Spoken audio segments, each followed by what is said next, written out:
Je vais commencer d'abord tout doucement à dégager le centre de l'œil. De 14 à 18 ans, Richard Gilmont apprenait à tailler la pierre à l'école industrielle de Soigny, d'où il est originaire.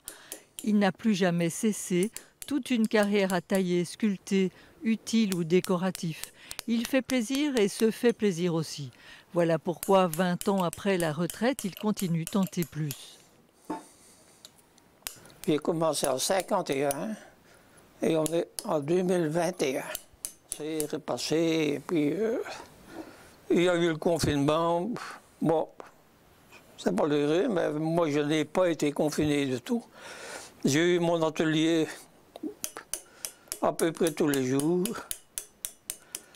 J'ai fait assez bien de cheminées, de décoratives dans les maisons des Italiens ici. Les cheminées qui vont jusqu'au plafond avec des moulures, des colonnes, vraiment quelque chose de gigantesque. Cet été, il a participé à une exposition à Mafle. L'un de ces mineurs de pierre trône aujourd'hui à Aragonne. Deux autres attendent dans les réserves de Bois du Luc. À Écossynes, on accueillera bientôt un bas-relief égyptien, un buste de Frédéric Mignot, un autre de Bourville. Et puis, il y a ces trois sculptures qui prendront place dans une exposition au Musée royal de Marimont. Égypte, éternelle passion. Il m'a pris trois sculptures, Toutankhamon, Thoutmose et la déesse des chats. Monsieur Kertémon, il m'a dit que une de mes sculptures restera toujours au musée. Les autres, elles vont être mises en attente, des expositions par-ci et par-là. Il y a des gens qui m'ont acheté une sculpture égyptienne, mais c'était plutôt rare. Et alors, comme mon âge s'avance, je dis, ça va rester dans la cave, chez moi, personne ne le verra. Et c'est comme ça que je me suis décidé à faire don à le musée. Je passe quelquefois 4-5 heures sur une chose bizarre qui me semble qu'il ne va pas. Et alors là, j'abandonne. Et le lendemain, quand j'arrive à l'atelier, je dis, non, c'est là que le problème est. Richard Gilmont sculpte pour lui, pour ses voisins, ses amis, sa famille, et à présent pour les musées qui commencent à s'intéresser à son travail. Vous voyez ici, maintenant, l'œil commence à prendre forme.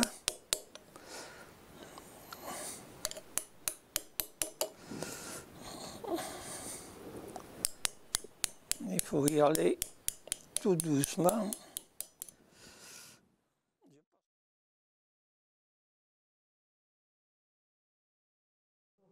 Ah oui. Dans un peu moins d'un an, une exposition Égypte, éternelle passion s'ouvrira au Musée royal de Marimont. Elle mettra en scène cette civilisation mythique et l'intérêt, voire la passion qu'elle suscite encore au XXIe siècle. Nous allons commémorer le bicentenaire du déchiffrement des hiéroglyphes, le centenaire de la découverte de la tombe de Toutankhamon. Et donc c'était fondamental pour nous de montrer que cette présence, cette fascination de l'Égypte, elle existe en Occident. Et en fait, depuis l'Antiquité et encore aujourd'hui, elle est un peu partout, si on prend la peine de regarder. Cette passion pour l'Égypte, des artistes la traduisent dans leurs œuvres. C'est le cas de Richard Gilmont de Saint-Va, qui avait justement envie de faire don de quelques sculptures au musée, notamment une tête du fameux Toutankhamon. Mon choix s'est porté sur ces trois pièces-ci, deux qui sont inspirées d'objets découverts dans la tombe de Toutankhamon et le troisième qui est le pharaon Thoutmose III, parce que c'était des pièces qui étaient tout à fait pertinentes dans le cadre d'une exposition que nous préparons pour 2022, mais qui également pouvaient être exploitées au sein des collections pour les déficients visuels, mais pour tout autre public aussi, puisque ce sont des types de pièces statuaires que nous n'avons pas. Ces pièces intégreront tout naturellement l'exposition pour montrer aux visiteurs qu'il ne faut pas forcément courir à l'autre bout du monde pour voir des pièces réalisées sur base d'œuvres égyptiennes, mais que ça se trouve également chez nous. Ces trois pièces sont d'autant plus précieuses pour le musée qu'elles serviront de guide pour les visiteurs non-voyants. Celles-ci sont suffisamment grandes et moins fragiles surtout. et les différences de zone avec les deux vases qu'il y a ici. Et puis pour cette petite zone-là, ici... Les pièces offrent une alternance entre des zones polies, lisses, et des zones plus granuleuses, je dirais. Donc ça va permettre aux déficients visuels de pouvoir les toucher et de véritablement pouvoir comprendre la coiffe du pharaon. Qu'est-ce que c'est? C'est quelque chose qui pour nous est très visuel, mais comment l'expliquer? Ces pièces, et celle-ci en particulier, suivent véritablement les canons esthétiques égyptiens. Donc c'est des pièces qui vont nous être utiles, notamment pour les déficients visuels.